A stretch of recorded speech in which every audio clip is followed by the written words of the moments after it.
The man beside me received an A-rank talent that could forge soldiers out of iron. My own screen asked whether I preferred round or square windows. Around us, 300 adults were about to be scattered across a hostile world and told to build territories before monsters ate them. Apparently, window shape was my contribution to survival. For several seconds, I simply stared at the floating blue panel. Round windows, square windows, arched windows. A smaller line beneath them read, minor comfort preference, no material effect. That was honest, at least. The last thing I remembered from Earth was leaning over a conference table at 2 a.m, explaining for the third time that a company could not save money by firing the only people who knew how its warehouses worked. Then came white light, the sensation of falling upward, and now I stood in a circular stone hall large enough to hold a stadium crowd.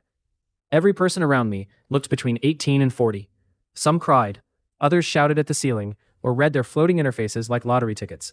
A voice rolled through the hall. Transport complete. Welcome to Astera. The screening stopped. Every allocated adult will receive 1 claim core, 1 territorial talent, and 1 land selection. Establish a recognized territory within 72 hours. Failure to establish a territory will revoke protection eligibility. A man near the back raised his hand as if the ceiling might call on him. What happens after protection eligibility is revoked? The voice answered immediately. Predation probability increases. That was a polished way to say monsters would eat him. Panels above the central platform showed maps, territory levels, and a 7-day protection rule. Other lords could not invade during that period. Hunger, monsters, accidents, debt, and legal seizure remained fully available. The Dominion grid protected us from armies, not reality. One by one, people stepped onto the black allocation circle in the center of the hall. The grid read their talents aloud. C rank, Orchard Vitality. B rank, Stone Legion. Recruiters from established factions lined the outer wall with crystal tablets. A good talent earned contracts and supplies. A bad one earned funeral silence. Then the blonde man beside me stepped forward. He looked prepared for this moment before any of us knew it existed. Tall, athletic, square-jawed, bright blue eyes, white and red coat without a single crease. Either the grid had taken him from a military parade, or his servants were hiding behind the pillars. Darian Quell, the system announced. A-rank territorial talent. War Foundry. The hall erupted. His panel showed furnaces, armor, and mounted units. War Foundry turned ore, fuel, and trained labor into military equipment at extreme speed. Every recruiter leaned toward him at once. Darian accepted the attention with a restrained smile that had clearly survived years of practice. My father holds Eastwatch, he said when one recruiter asked about his background. I will be selecting territories suitable for expansion. Anyone with a B-rank support or combat talent may apply to accompany me. People moved toward him before he finished the sentence. He had followers, resources, and inherited information within 2 minutes of arriving in another world. Efficient. Also irritating. Then my name appeared above the circle. Cassian Vale. I stepped forward. The allocation stone warmed beneath my boots. Gold lines ran around the circle, climbed my body, and gathered over my right hand. For half a second, the light brightened enough to make several recruiters stand straighter. Then my panel opened. F-rank territorial talent, settlement preferences. The hall became very quiet. A recruiter in green lowered her crystal tablet. The grid displayed my available functions for everyone to see. Window geometry, road width preference, interior wall color, ration flavor priority, banner edge style, curtain density. Someone laughed. That gave everyone else permission. The sound spread through the hall until even a few people who had received D-rank talents were smiling with relief. Human nature was working perfectly. Nobody cared that they were standing one bad decision away from starvation, as long as someone else had received a talent for curtains. I opened banner detail. A prestige slider appeared. At maximum, the preview showed a gold-fringed banner with long ceremonial tassels. I did not yet own land, cloth, or a banner, but the system was prepared to help me decorate all 3. Settlement preferences? Darian said behind me. His voice carried without effort. That may have value in an established city. It was a polite sentence. The meaning was simpler. You are useless until someone better owns you. I turned. Darian stood with 7 people, already gathered behind him. A stoneworker, a healer, 2 combat talents, and 3 support specialists. He looked me over once, not cruelly. Cruelty would have required considering me dangerous. My territory will need administrators, he said. If you select nearby land and transfer your claim after protection ends, I can guarantee food and a civil appointment. A generous offer by the standards of a man proposing to own everything I built. No, I said. His eyebrows lifted slightly. You have an F-rank talent. I heard the announcement. You may not receive another offer. That will save time. A few people around him smiled. Darian did not. I could have explained that I had spent years on Earth watching competent people produce miracles for executives who mistook authority for intelligence. I had no interest in becoming useful inside another man's plan. If I survived this world, I would survive above the signature line. Instead, I turned back to my panel. At the bottom of the preference list, almost hidden beneath the decorative options, was a line so faint, I first thought it was a reflection. Advanced parameters.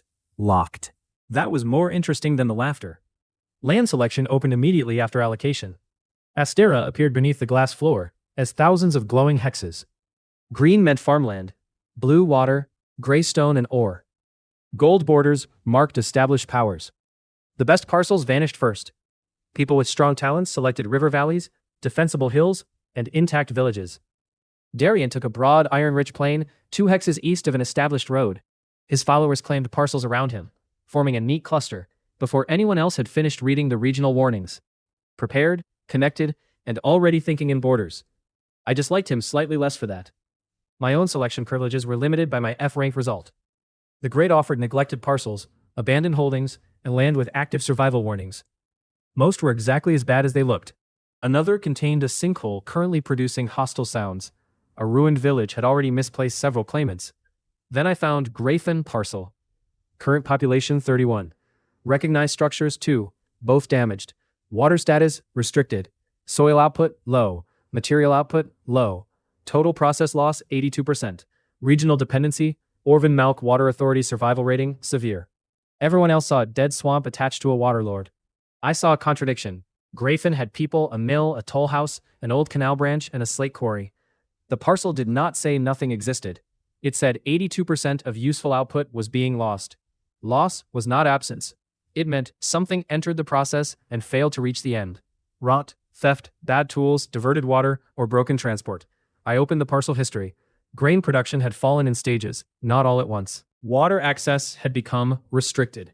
After Orvan Malk upgraded a reservoir west of the basin. Tool replacement costs had doubled. Road loss remained almost exactly 17% every month, even in dry seasons. Fixed loss numbers were rarely natural. Someone had designed Grayfen to fail. That made it dangerous. It also meant the failure had structure. Structure could be changed. Still choosing? Darian asked. He had returned, now wearing a gold-edged claim band on his wrist. Behind him, his followers were discussing cavalry space and ore routes. I found one. He glanced at my panel. His expression changed from mild impatience to genuine disbelief. Grayfen? You know it? My father refused it twice. Orvan controls the canal gate. The quarry flooded years ago. The residents survive by selling reeds and labor. There is mud. Most land is mud if you add enough water. Darian studied me for a moment. Take the servant position, Vale. Pride is expensive in a new world. He was right. Fortunately, I intended to make other people pay for mine. I pressed my claim core against Grayfen's hex. The map flashed dark blue. Claim route accepted. Transfer in 10 seconds. Darian exhaled through his nose. Remember my offer when the food runs out. I looked at the neat iron plane glowing beneath his name. I will remember your territory, I said. Then the hall disappeared. Cold air hit me first. Wet ground hit me second. I fell 3 feet into gray mud, landed on one knee and drove both hands down to stop my face from following. My black shirt tore at the shoulder. Mud splashed up to my mouth. I landed beside a cracked toll house, a burned mill, and 31 people who looked disappointed that I had arrived. They held chipped tools, baskets, or nothing. Nobody bowed. Good. Bowing was useless during emergencies. A tall, silver-haired woman stepped forward. Her long braid lay over one shoulder, and a dark teal field coat hung from her lean frame. Brass measuring tools crossed her chest on a fitted leather harness. Her amber eyes moved from my torn shirt to the claim core in my hand. Where do you intend to plant that? She asked. On ground that stays dry. That answer made her pause. She pointed toward a low ridge behind the toll house. There, not beside the mill. The old markers are wrong. A broad man with deep brown skin stood several paces behind her. He was nearly a head taller than me, with a shaved skull, a steel shoulder guard, and an old red sash tied at his waist. His right knee remained slightly bent, as if straightening it cost him. He watched the reeds instead of me. Something is moving, he said. I heard it a moment later. Stalks snapping, mud sucking under heavy weight. A rough, wet breath. The silver-haired woman looked east. Tusker. A shape burst through the reeds. It was the size of a wagon and built like a boar that had lost an argument with a fortress. Dark green hide covered its shoulders in overlapping plates. 2 yellow tusks curved forward from a mouth wide enough to remove my torso. Marsh weeds hung from its back. It saw the glowing claymore in my hand and charged. Everyone scattered. The broad man reached for a spear leaning against the toll house, but the weapon was too far away. I had no sword, no armor, no combat talent. I did have a collapsed cart lying on its side, between me and the ridge. I needed to plant the core before the tusker reached me. The animal weighed more than a house. I only needed its weight to become my problem for a few seconds. I ran toward the cart. The tusker followed, hooves tearing trenches through the wet ground. Its breath hit my back, hot and rotten. I grabbed the broken axle with both hands and hauled. The cart did not move. Of course it did not move. It was half buried in mud. The animal was 6 strides away. I stopped trying to lift the cart and kicked out the rotten support wedge beneath its raised side. The frame dropped. I twisted through the gap between 2 shattered spokes just as the tusker struck. Wood exploded. The broken axle drove up under the creature's chest. Its front legs folded. Its head slammed through the cart bed, tusks trapped between the frame and the ground. It was not dead. One tusk tore free and swept across my left shoulder. Pain flashed white from my neck to my fingertips. The impact spun me into the mud. Warm blood filled my sleeve. The tusker dragged itself forward, one eye fixed on me.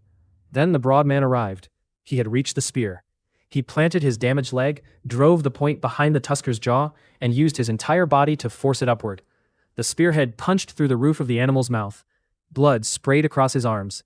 The tusker convulsed hard enough to lift the cart frame, then collapsed with a wet crash. For a moment, nobody moved. The broad man pulled the spear free.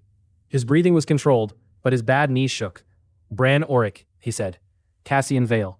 I heard the grid. That explained the complete lack of celebration. The silver-haired woman appeared beside me and caught my wrist before I pushed myself up. Stay down.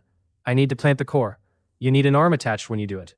She knelt in the mud, opened a narrow field case, and cut the torn fabric away from my shoulder. Her sleeves were already rolled to her elbows. Her hands were warm, steady, and much gentler than her voice. The tusk had opened a long groove across the top of my shoulder. Not deep enough to cripple me, deep enough to make every movement pulse. She cleaned the cut with something that burned like concentrated regret. I kept my jaw still. Her amber eyes flicked up. You can swear.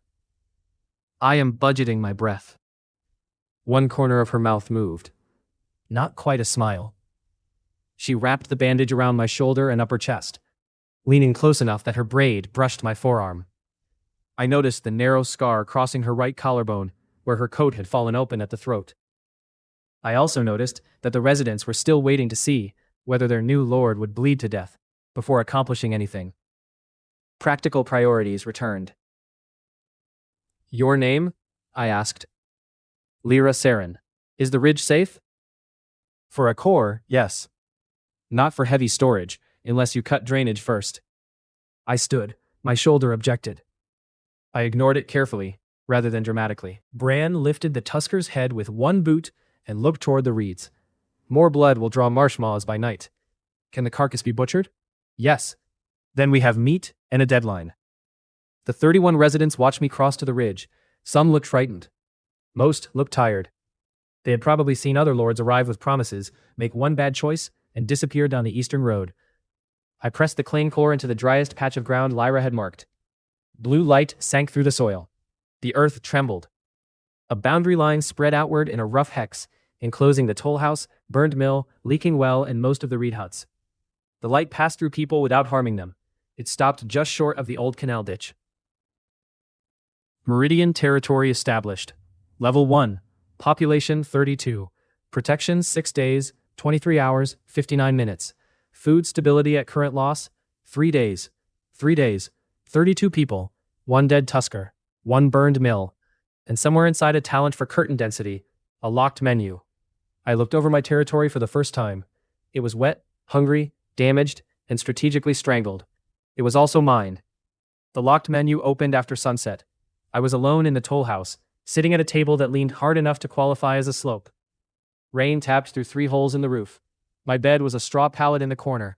My dinner had been Tusker meat, boiled until it surrendered, and the territory interface still wanted to know whether I preferred cream or pale cream interior walls. The public panel floated above the table in harmless blue.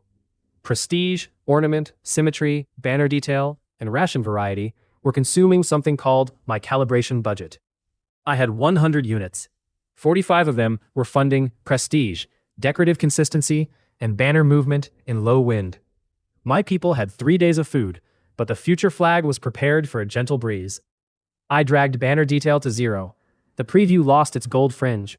I dragged prestige to 0. Decorative consistency followed. I reduced window preference, wall color priority, and ceremonial road width until my future capital looked like it had been designed by a man being charged per flourish. The reclaimed units gathered in a gold bar at the bottom of the interface. Advanced parameters. Available. I touched it. The harmless blue panel unfolded into darkness. Gold lines spread across it in hundreds of rows. Some were locked, some were grayed out. Others pulsed beside warnings and requirements. Loss rate, aptitude, routing, resource grade, ceiling construction sequence, training conversion, civic recovery template propagation. Locked. For the first time since arriving in Astera, I forgot about my shoulder. I opened loss rate. Current avoidable process loss, 61%. Safe adjustment range, 48% to 12%. Extreme adjustment requires measured baseline, storage control, and assigned manager. A breakdown listed storage damp, milling scatter, theft, rodents, tool breakage, leaks, and false measurement. The talent was not changing curtains. It was changing the operating rules of my territory. My first instinct was to drag the loss slider to 0. The cost jumped past 400 units. Warnings covered half the panel. Insufficient storage control. Insufficient measurement accuracy. No responsible manager. Extreme correction may conceal error rather than remove it. That last warning was more intelligent than several executives I had worked for. The editor could optimize a process. It could not tell me whether the process had been measured honestly. I needed the person who knew where the food was going. I found her in the burned mill before midnight. She was short, freckled, and moving through the dark with a lamp in one hand and a slate board in the other. Copper curls ended at her jaw. A ring of keys struck her rust-red vest every time she bent over a sack. She looked up when I entered. "If you are here to take grain," she said, "there are 2 problems. You need my key. Second, there is almost no grain worth taking. You are the storekeeper?" I was the inventory clerk. Then the mill supervisor dismissed me for recording theft as theft. That seems inconvenient for the thief. It was. He solved the inconvenience by firing me. Tessa Rook? Her eyes narrowed. "Who told you?" "The population register." "Oh." She lowered the lamp. "That is less impressive. I need a complete loss baseline by morning." She stared at me.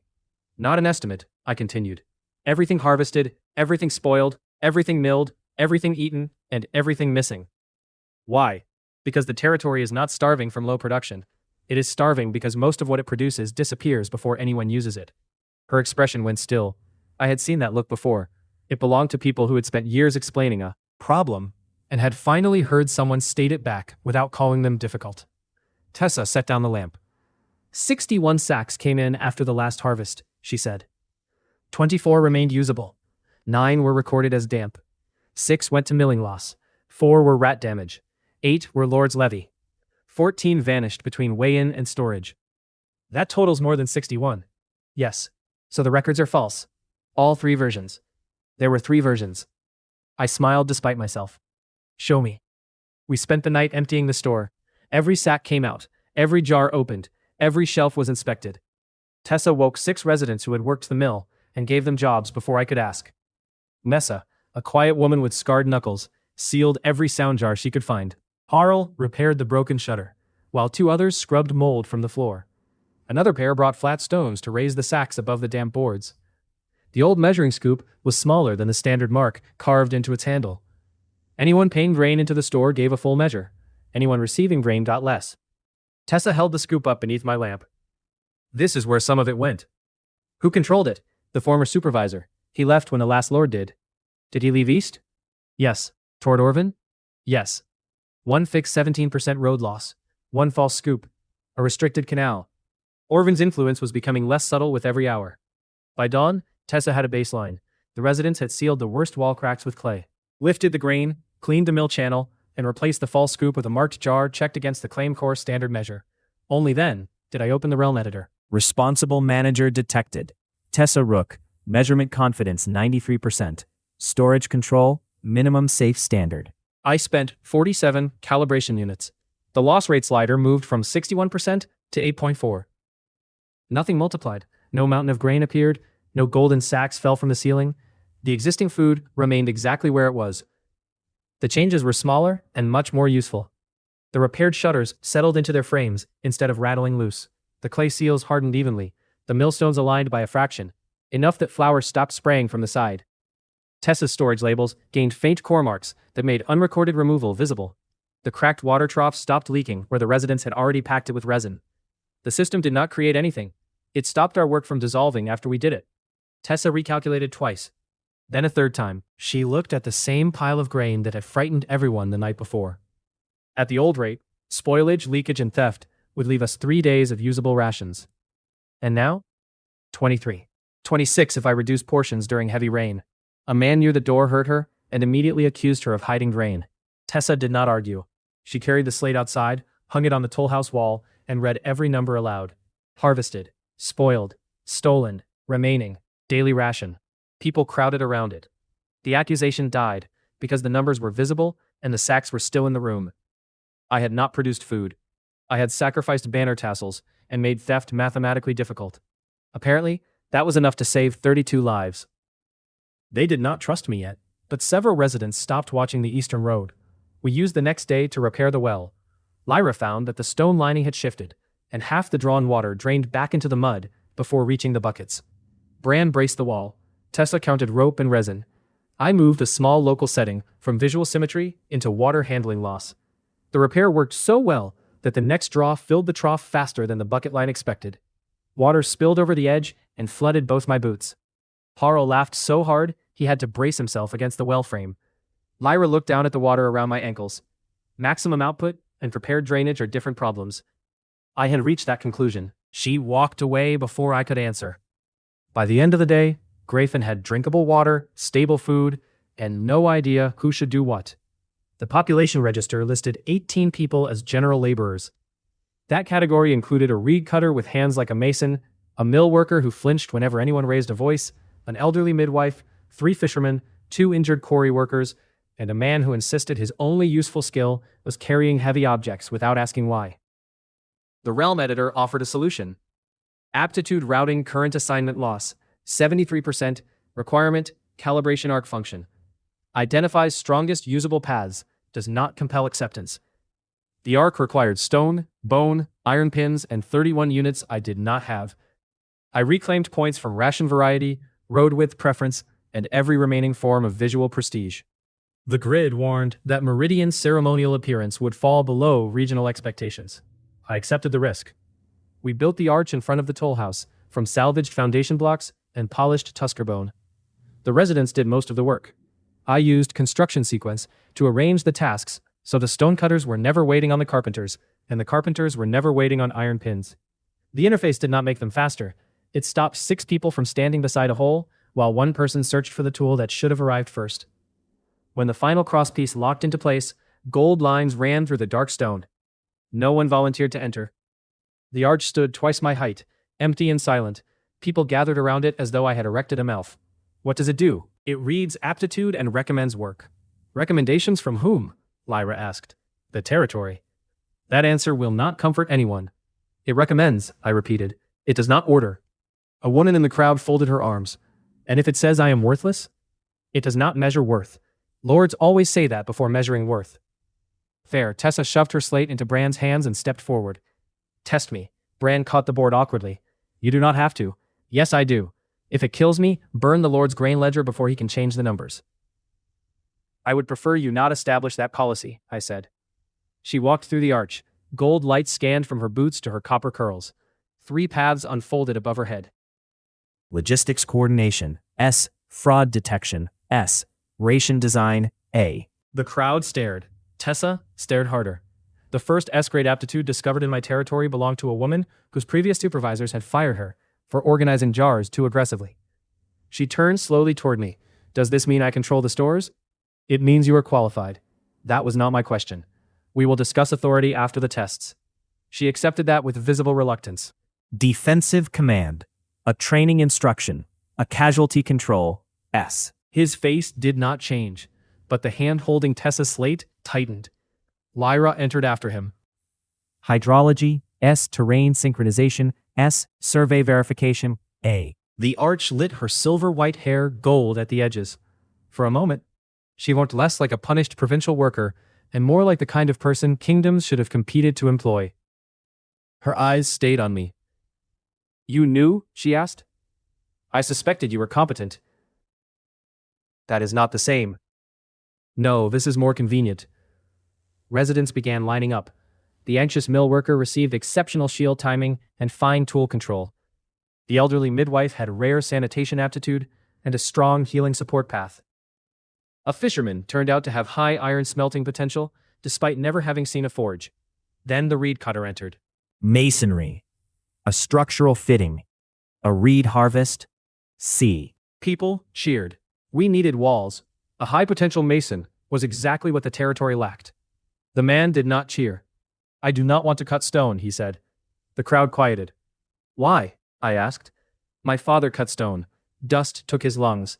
I work reeds. The arch recommends a path. It does not own you. His gaze shifted to the core, then back to me. I can refuse? Yes. Even if the territory needs a mason? Yes. He stepped away from the arch and returned to the reed workers. That decision cost me more than a useful specialist. It also earned more confidence than every S-rank result combined. People who had been holding back joined the line. They understood that the arch might reveal an option, without turning the option into a chain. Bran studied the gold frame after the last test. It is a recruitment officer made of stone, he said. More accurate than most. At least this one reads. By evening, smaller crews did more useful work. Tessa reorganized the store. Lyra moved the grain shed after showing me flood marks under the plaster. Bran taught 8 volunteers to use shields without striking each other in the head. Moving the store cost half a day. Lyra noticed that I accepted the evidence without demanding gratitude. That night I called the 3 of them into the toll house. A repaired lamp hung over the table. The roof still leaked in one corner, so Tessa had placed a pot beneath it. There were only 4 stools. Bran took the floor without complaint. 2 days of food in each. Water skins. A small amount of territory coin. The Eastern Road is open, I said. The immediate food crisis is over. None of you owes me service for surviving it. Tessa looked at the packs. You are dismissing us? I am giving you an exit before I ask you to stay. Lyra leaned back against the wall. Why? Because I intend to build something large. People who remain because they were trapped become unreliable the moment the door opens. Bran's eyes sharpened. And people who remain voluntarily? They become expensive. They negotiate. Tessa nodded. Now he understands administration. I looked at Lyra first. You have a road out. Why are you still here? Because every other lord asked me to make the map obey him, she said. You asked me where the water actually goes. Her voice remained controlled, but one hand had closed around the strap of her map case. Orvin's survey office ordered me to approve a canal diversion, she continued. The new line put 3 villages below an unsafe bank. I refused. Another surveyor signed. The bank failed the next spring. No one joked. How many? I asked. 47 dead. More displaced. The office blamed the rain and sent me here for insubordination. She met my eyes. I will stay if survey authority is mine. I can halt construction, roads, or troop movement when the ground is unsafe. I will not falsify a border. I will not hide a settlement because conquest would be easier without it. That was a significant limit on a man who wanted the map. Accepted, I said, her shoulders loosened by a fraction. Bran went next without being asked. My claim broke in another lord's war, he said. He ordered my company to hold a causeway, while civilians were still trapped beyond it. I pulled back to evacuate them. The enemy crossed. My lord died. His dark eyes stayed on the table. They called me coward, because the dead lord could not explain his own order. I will not command for another man who treats soldiers as numbers wearing armor. Do you want soldiers? He asked, looking up. Or do you want numbers wearing armor?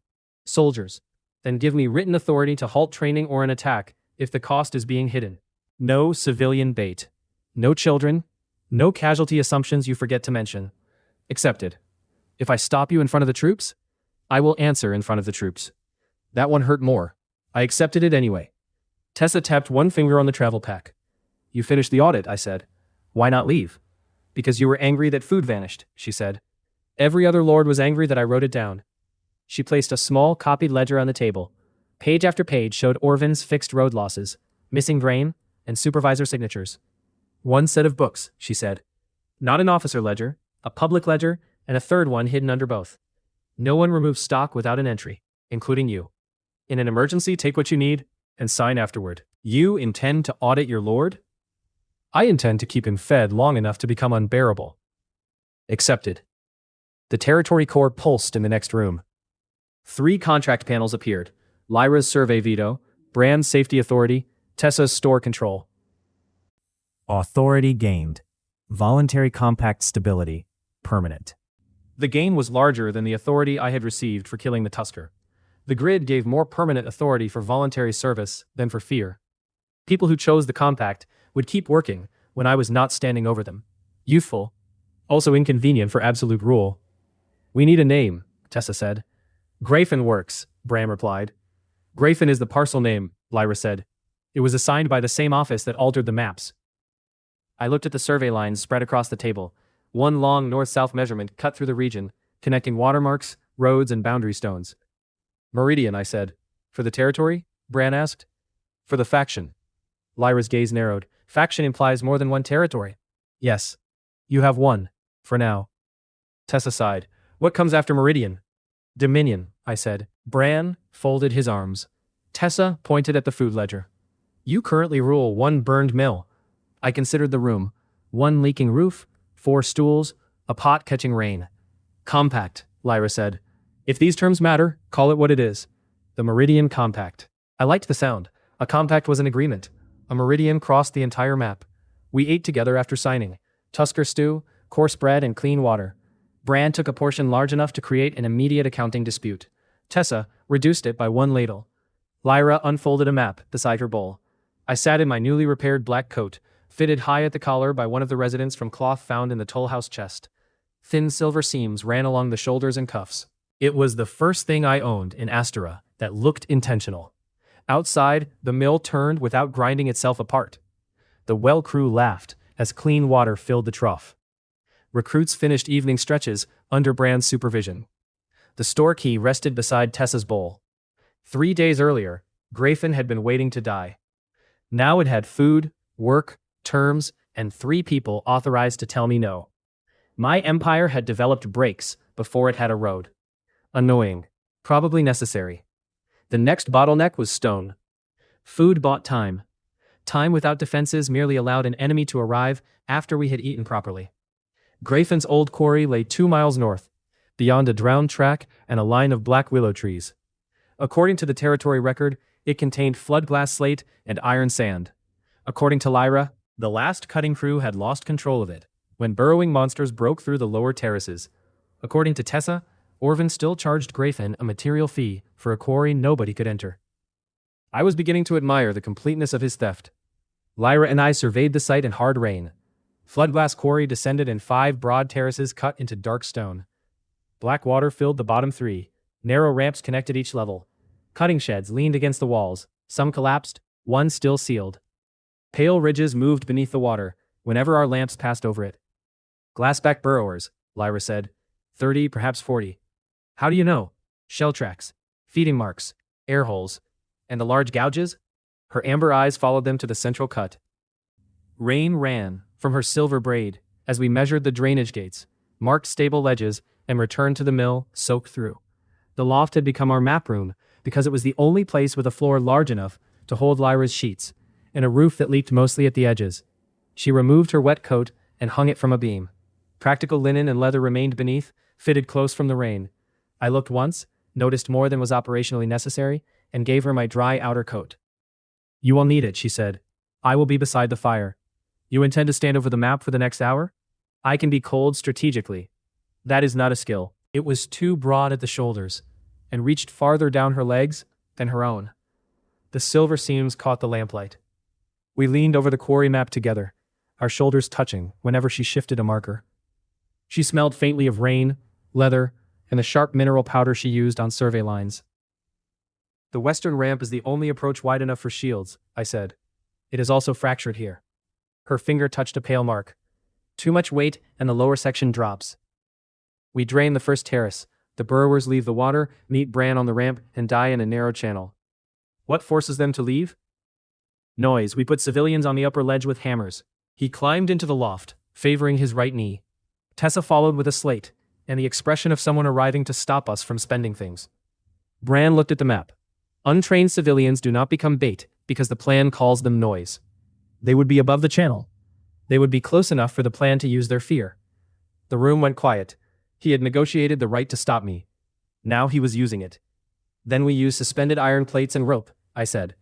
2 volunteers strike them from behind the shield line. Bran nodded once. Tessa set down her slate. You have 3 usable coils of rope, 12 wedges, 6 jars of lamp oil, and 21 shields. If anyone throws a shield away dramatically, I will retrieve it before I retrieve them. Your priorities are inspiring. My priorities are why we still have rope. We needed the quarry. The burrowers hid under black water, so we would drain one terrace and draw them onto the western ramp with noise. Bran's shields would hold the channel. Lyra controlled the gate, Tessa controlled the ropes and lamps, and I would order the retreat or release the lower water pocket. We entered the quarry at dawn, with 20 volunteers split between shields and rope teams, plus Lyra, Tessa, Bran, and me. The other 8 residents waited on the upper road with carts and medical cloth. The rain had stopped, but mist lay over the water. Bran formed his line halfway down the western ramp. Shields overlapped from stone wall to drop edge. They were plain boards faced with narrow bands of flood glass scrap. No crests, no paint. Every handle sat at the same height, because construction sequence had standardized them. An enemy scout would have called them cheap. An enemy scout would have been correct about the paint. Lyra crossed to the old drainage wheel. Tessa checked every rope knot personally. I stood behind Bran with a quarry hammer and 3 long cutting spikes. Open the first gate, I said. Lyra turned the wheel. Old chains screamed inside the wall. Water began pouring through a cracked channel toward the marsh. The first terrace dropped slowly, revealing stone shelves, broken tools, and curved glass shelves beneath the surface. The iron plates rang. Once, twice. The first burrower came over the lip like a blade rising from a grave. It was low, wide, and covered in translucent plates. 6 hooked legs struck the ramp. Its mouth opened sideways, then 5 more surfaced behind it. Hold, Bran said. The creatures rushed. The first impact drove the shield line back half a step. Claws scraped across flood glass facing. A hooked leg reached around one shield and opened a volunteer's cheek to the teeth. Blood ran down his neck, but he stayed in line. Push. The shields moved as one. Burrowers slipped on the wet stone. Spears punched between boards into pale joints. One creature reared, and I drove a cutting spike through the soft gap beneath its mouth. It jerked hard enough to tear the spike from my hands. More came from the water. Tessa called numbers from above us. 14 on the terrace, 7 moving left, 2 ropes remaining on the lower team. Not panic, information. Lyra released another section of gate. The water fell faster. Burrowers exposed by the draining terrace scrambled toward the only deep pool left, exactly as planned. Bran's line killed them as they crossed. For 6 minutes, the plan worked. Then the quarry wall moved. A ridge beneath the central ledge rose through the stone. Rock cracked. The entire lower section of the western ramp dropped 2 feet with a sound like a building breaking its back. 3 defenders fell. The shield line split. The broodmother erupted through the ledge. It was twice the size of the tusker, all glass armor and jointed legs. One mandible closed around a shield and crushed the wood inward. The defender behind it screamed as the rim broke his forearm. The second mandible drove through another recruit's thigh. It entered above the knee and came out behind him in a red point. His scream cut through every other sound. The broodmother lifted him from the ramp. Bran stepped into the gap.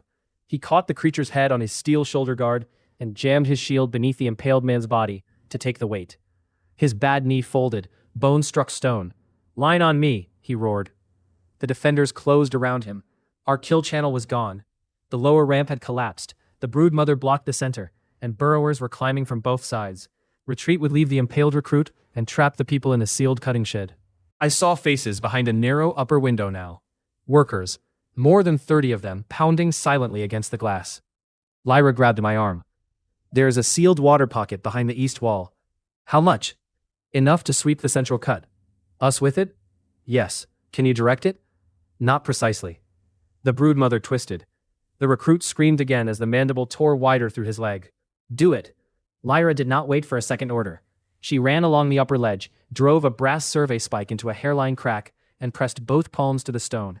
Amber light spread from her hands. The wall groaned. "Ropes," Tessa shouted. "Everyone clip in." Workers hooked waistlines to iron pins. I wrapped one rope around my forearm and drove my boots against the ramp. A black sheet of water struck the quarry. It hit with enough force to remove breath and direction. Shields ripped sideways.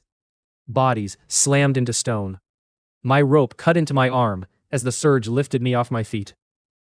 The broodmother rolled. For 1 second, its glass-plated back vanished beneath it. The underside was pale and soft.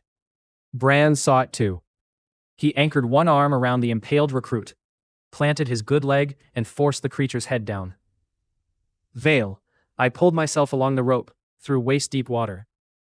The broodmother's legs thrashed. One struck my ribs and knocked the air from me. I hit the ramp, tasted blood, and kept the cutting spike in both hands. The joint beneath its central plate opened as it twisted. I drove the spike in. The creature convulsed. Its mandible ripped free of the recruit's thigh with a wet tearing sound. Blood clouded the water around Bran.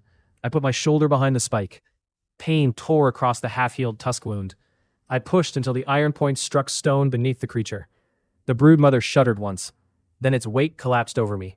For several seconds, I could not move. Glass armor pressed my chest into the flooded ramp. The smell beneath it was sour mud and old meat. Hands found the shell. Bran, Lyra, and 4 defenders rolled it aside. Air returned to my lungs in one ugly gasp. The remaining burrowers tried to reach the lower pool. Bran's line reformed around the broken ramp and killed them one at a time. No clean formation now. Men and women struck with shaking arms. Spears snapped. Shields split. Black blood mixed with red until the water looked like ink under sunset. When the last creature stopped moving, nobody cheered. Lyra lowered her hands from the broken wall. Only then did I see her fingers shaking from the strain. The injured recruit was still screaming. Lyra cut his trouser leg away. The mandible had missed the main artery by less than a finger's width. The midwife pressed cloth into the wound while 4 people held him down. 2 defenders had broken arms. 1 had lost 3 teeth. Bran's knee had swollen beneath his leather brace. The wounded still screamed. The quarry was the only thing their pain had bought. We opened the sealed cutting shed. 42 workers emerged. They were thin, filthy, and armed with quarry tools. To the site, and withdrawn the guards when the burrowers came. The workers had survived for 6 days on emergency meal and condensation from the walls. Their debt records still charged them for every day they had been trapped. I broke the site contract through the captured quarry marker. "You owe Meridian nothing for being rescued," I told them. "You may leave when the road is safe. If you remain, you receive food, shelter, and wages." An older cutter named Dove looked at the dead broodmother, then at Bran kneeling beside the wounded. "And the old debt?" he asked. "Belongs to Orvin." The contract marks on their wrists went dark. That was the first time anyone cheered. We brought the injured home first. The freed workers slept in repaired mill sheds and canvas. Lean-tos on ground. Lyra marked above the floodline. Tessa issued food by name and work status. No one was required to join the militia. Bran assigned quarry guards only from volunteers. Dove volunteered anyway. He said 6 days behind a locked shed door had cured him of waiting for Orvin's permission. By the 3rd morning, all 42 rescued workers had registered with Meridian. Some wanted quarry wages. Some wanted a guarded road. None wanted Orvin's contracts back. The grid awarded authority for the public work and the rescue. Resource-grade sealing also unlocked at minimum function. Under correct cutting and washing, the quarry's dull slate revealed a hard blue-black inner layer. The iron sand was not poor. The old smelting process had simply burned half of it away. Again, the land had not been empty. It had been badly handled. We used the first stone to surface the training yard. Bran had 54 volunteers by the 3rd day. Some were quarry workers, some were Greyfen residents who had watched the rescue. Their plain shields matched. Their spear shafts were cut to 3 standard lengths. Damaged straps could be replaced from one pattern instead of rebuilt separately. I activated training conversion. At first it looked miraculous. Instructions that normally took days settled into bodies within hours. Footwork sharpened, shield timing aligned. The anxious former mill worker who used to flinch at raised voices became the cleanest gap defender in the yard. Recruits learned to rotate the line without opening their center. I increased the setting. They improved faster.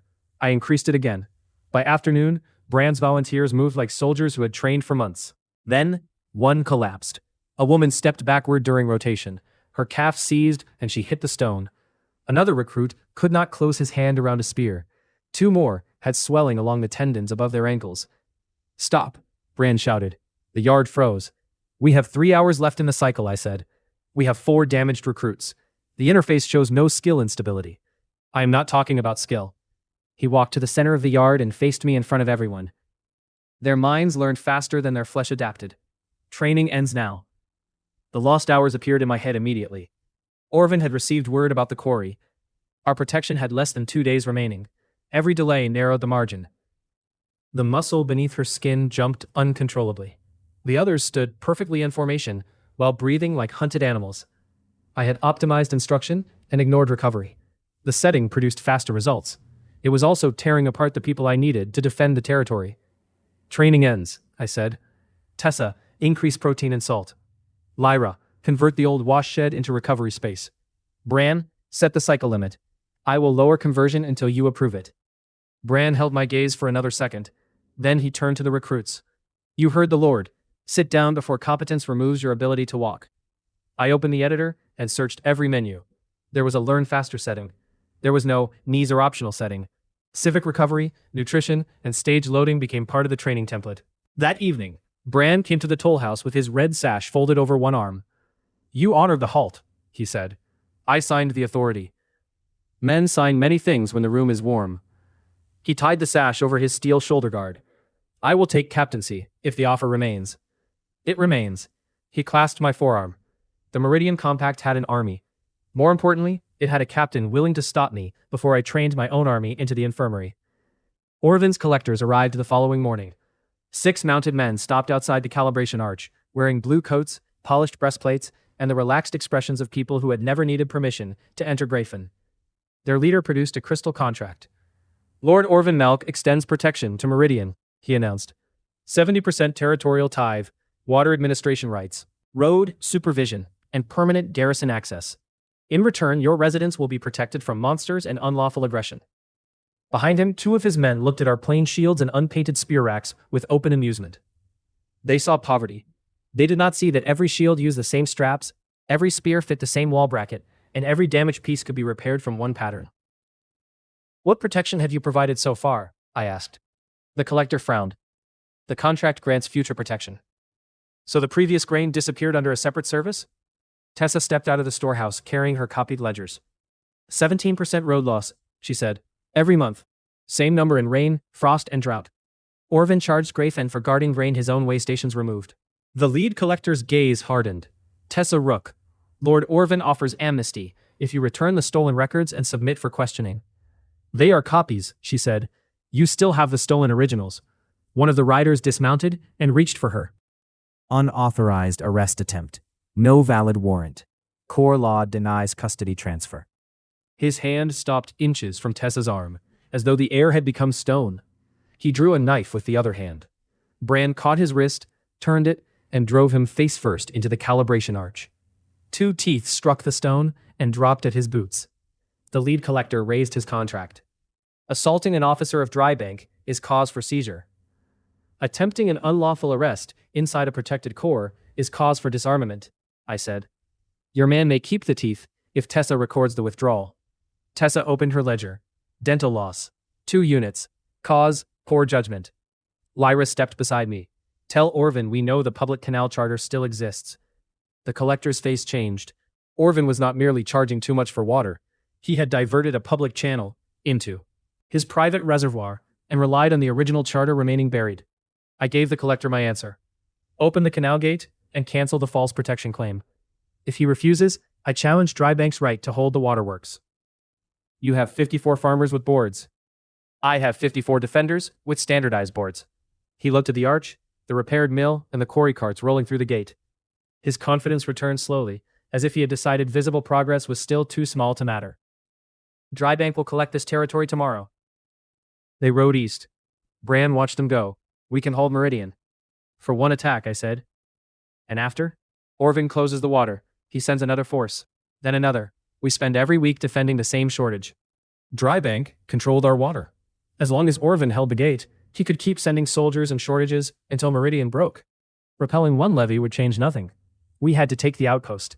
A locked line in the realm editor pulsed when I thought it. Template propagation requirement. First legal conquest. I had expected expansion eventually. Eventually had just become tomorrow. Lyra opened her map case and removed a waxed tube I had never seen. Inside lay a parchment bearing 3 old seals and a blue metallic thread through the edge. The original canal charter, she said. Publishing it would prove Orvin's diversion. It would also prove she had concealed crown property after her dismissal. You do not have to use it, I said.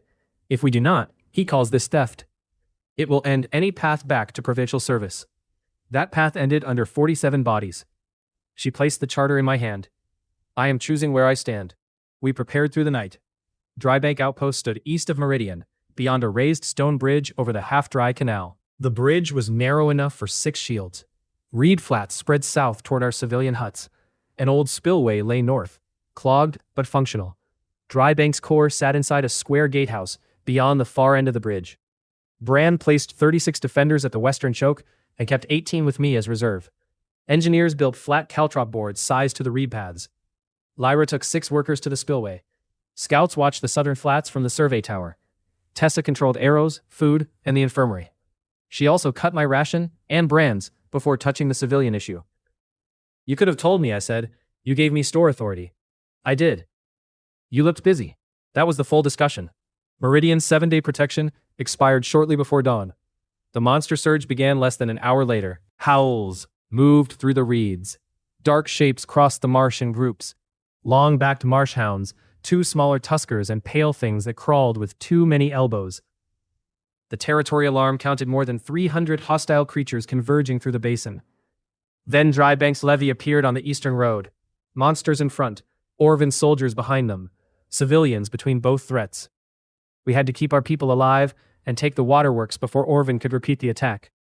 180 infantry formed beyond the bridge. 30 mounted enforcers separated from the column and entered the southern reeds, exactly where Lyra predicted. They intended to pin Bran at the bridge and ride around into the civilian quarter. Orvin had chosen the monster surge because he expected us to be too busy surviving to contest the seizure. I touched Meridian's core through the claim interface and raised Lyra's charter. Dominion grid, I said. I challenged Drybank Outpost for unlawful control of a public water channel. Evidence attached. The charter dissolved into blue light. For 1 terrible second, nothing happened. Then every territory panel in the basin flashed. Public water charter verified. Drybank violation confirmed. Recognized territorial challenge available. Victor may claim Waterworks Core. Across the bridge, the Drybank captain received the same notice. He could have withdrawn and requested arbitration. Instead, a message crystal flared in his hand. Orvin's face appeared for only a moment. I could not hear the words, but I saw the captain's spine stiffen. He raised his sword. Advance. Bran waited until they passed the center marker. Shields. The levy struck them with spears and axes. Wood cracked, boots slid. The first impact drove our line back 1 pace, then stopped. Drybank's captain had expected cheap equipment and frightened residents. Instead, every shield edge met the next at the same angle. Every replacement strap fit every arm. His soldiers pushed harder. Bran rotated the front rank before exhaustion broke it. The movement was clean. The second line stepped in. The first withdrew through gaps and reformed behind them. Training conversion had not given them stronger bodies. It had taught 54 people how to use the bodies they had without wasting motion. Arrows crossed above the shields. Tessa issued them in bundles of 12. Archers fired at marked targets only. No heroic rain, no empty quivers after 3 minutes. The first Drybank soldier fell with an arrow through his throat. The man behind him climbed over the body. A spear punched through one of our shields and entered a defender's shoulder. He screamed, but the line closed around him as casualty runners dragged him back.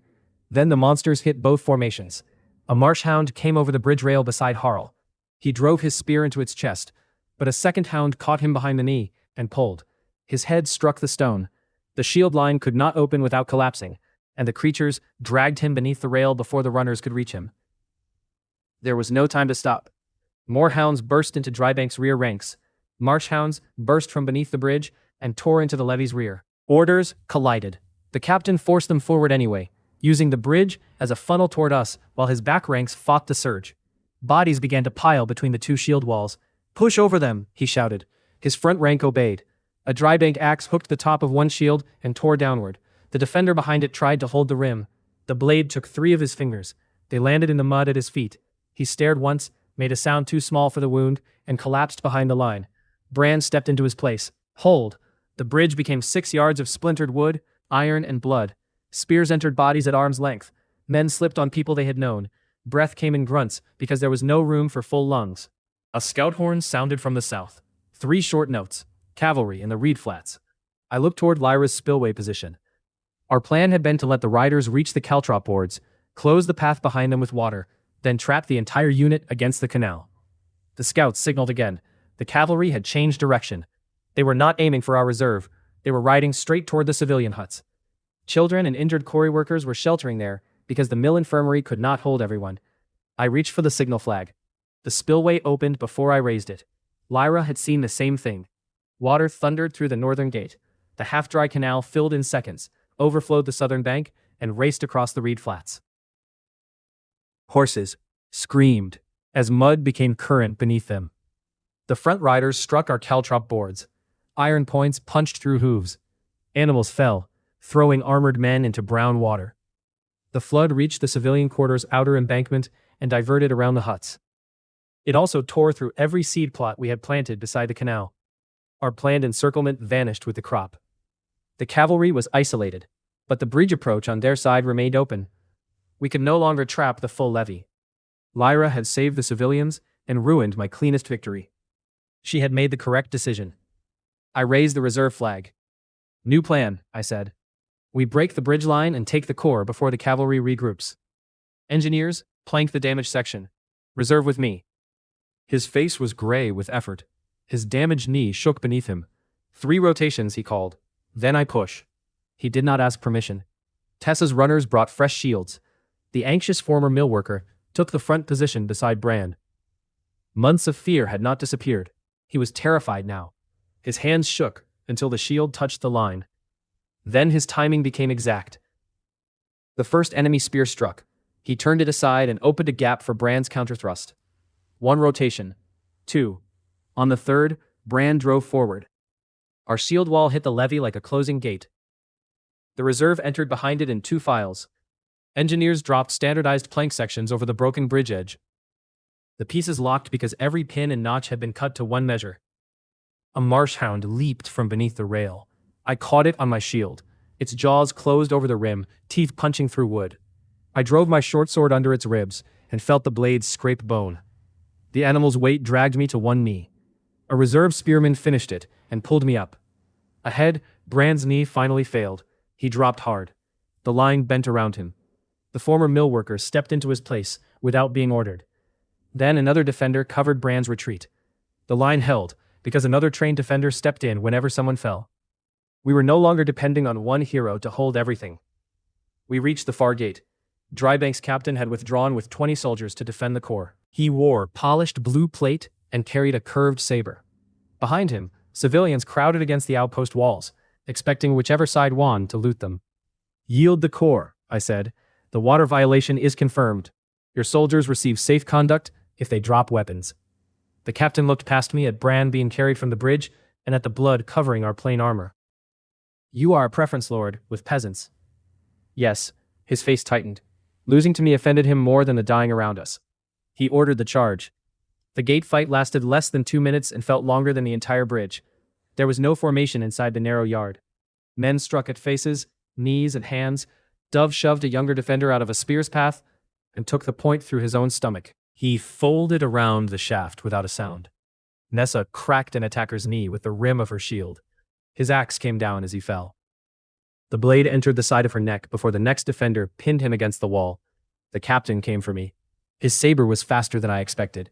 The first cut opened my coat along the ribs. The second cut followed through the same line and entered flesh.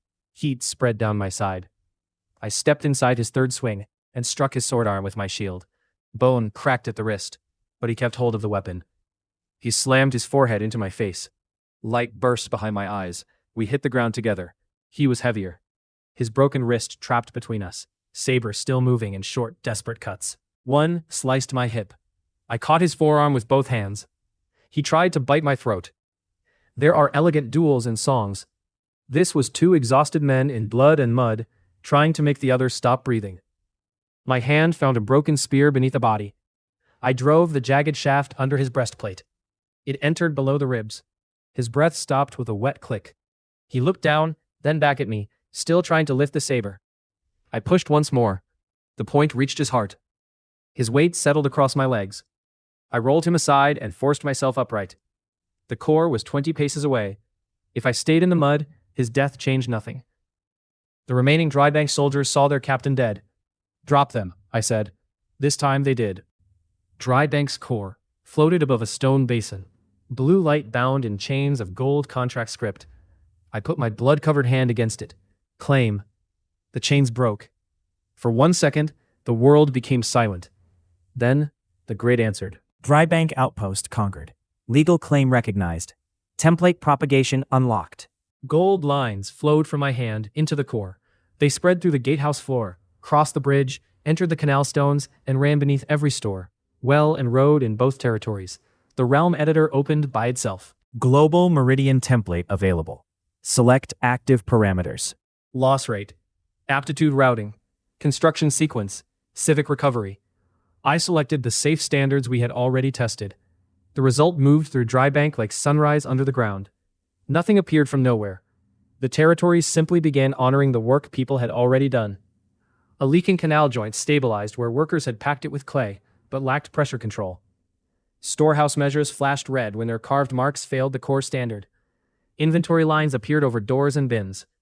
One false wall in Orvan's levy store registered as inaccessible stock. Tessa arrived 20 minutes later, opened it, and found grain stacked 3 rows deep. Not created grain, hidden grain, enough to feed both territories through the next month. Repair crews passed voluntarily through a temporary aptitude scan and reorganized within the hour. Men who had spent years hauling sacks were identified as pump mechanics. A dismissed cook had exceptional sanitation aptitude. Drybank's own clerk produced a private ledger showing how much Orvan's officers had removed. The outpost did not become rich because I conquered it. It stopped bleeding because my rules crossed the border. I had expected improvement. I had not expected the entire territory to feel as though someone had tightened every loose bolt at once. Brand disarmed the surrendered soldiers and put them on casualty and barrier duty under guard. Our remaining defenders killed the last hounds near the canal. By mid-morning, the surviving monsters had fled back into the reeds. We opened the canal gate fully before noon. Clean water entered Meridian's branch for the first time in years. Drybank's 107 civilians gathered in the square, while our defenders stood around them. Several clutched tools as weapons. Others held children. They expected confiscation, forced labor, or punishment for feeding Orvan's levy. I climbed the gatehouse steps, with my ribs bound temporarily under the torn black coat. Orvan's weapons and official stores belonged to the Meridian Compact. I said, "Your homes, tools, and personal stock remain yours. Anyone who wants to leave may do so after the monster surge, with 2 days of food. Anyone who stays receives access to the public ledger, open water, and the right to refuse aptitude recommendations." A woman near the front raised her voice. "What is the tax?" "Tessa," she looked down at her slate. "Current emergency contribution is 12% grain, or equivalent labor. It falls when stores stabilize. Officers eat after civilians." The woman looked at me. "Even you?" Tessa has already tested that rule. A few people laughed. The sound was thin, but it was real. Every family stayed for the night. Most had already chosen to remain.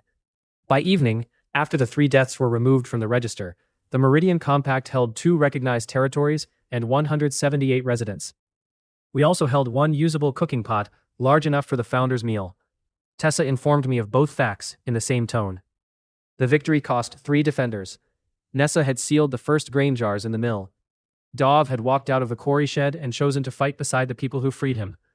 Harl had been the man laughing when the repaired well flooded my boots. We buried them on the dry ridge above the canal. 8 others carried serious wounds. 1 man had lost fingers. Bran could barely stand. The seed plots Lyra flooded were gone. No one discussed efficiency at the graves. That night, after the dead were covered and the wounded had stopped screaming, the 4 of us ate in the damaged outpost hall. Bran sat with his leg raised. Tessa wrote between bites. Lyra had changed into a dry shirt, but her silver braid was still damp from the spillway. You opened early, I said. Yes, it cost the seed plots and the encirclement. Yes, it saved the civilian quarter. Her amber eyes held mine. Yes, you made the correct decision. Something in her face eased. Later she found me alone, beside the conquered core. My temporary bandage had soaked through. She closed the door, set down her field case, and told me to remove the coat. I did. Her fingers cleaned the cut along my ribs with slow, controlled pressure. The room was quiet except for the canal outside. When the cloth passed over the deepest part, my stomach tightened. You can swear, she said. I am still budgeting. This territory appears richer than your breath. Her braid slid over my bare shoulder as she leaned closer. Warmth moved with her hand. She smelled of clean rain now, instead of marsh water. The dry bank core pulsed. Gold lines spread across the floor again. I caught her wrist without thinking. She stopped. Neither of us moved away. What will this power make you? She asked. I looked through the open window at 2 territories connected by water and 1 shared standard. A ruler no one can overrule, I said. Her expression did not soften. That can become another name for Orvin. I know. Do you? I intend to own enough of the map that men like him never decide whether my people drink. I also intend to keep the terms I signed. Her thumb rested against the inside of my wrist. Those intentions will fight each other. Then stay close enough to tell me when the wrong one is winning. She held my gaze for a long moment. Then she finished binding my ribs. The core flashed white. A new window opened above it without my command. Crown Audit Channel. Remote contact. A narrow-faced woman appeared in the light, with pale violet eyes, straight black hair, and an immaculate graphite robe. A white half-mask covered one side of her face. One vertical gold line ran from brow to cheek. She looked past me at the propagated template readings. For the first time since the window opened, her calm expression broke. That setting was supposed to be dead. The channel vanished. Lyra and I stood in silence beside the captured core. Someone else knew what the realm editor was. Someone powerful enough to watch a legal conquest from far beyond Grayfen. I should have been afraid. I was. But fear did not change the opportunity. I looked at the gold lines connecting Meridian and Drybank and understood what every future victory could do. The settings spreading to conquered land had been the accident. The empire I intended to build from them was not.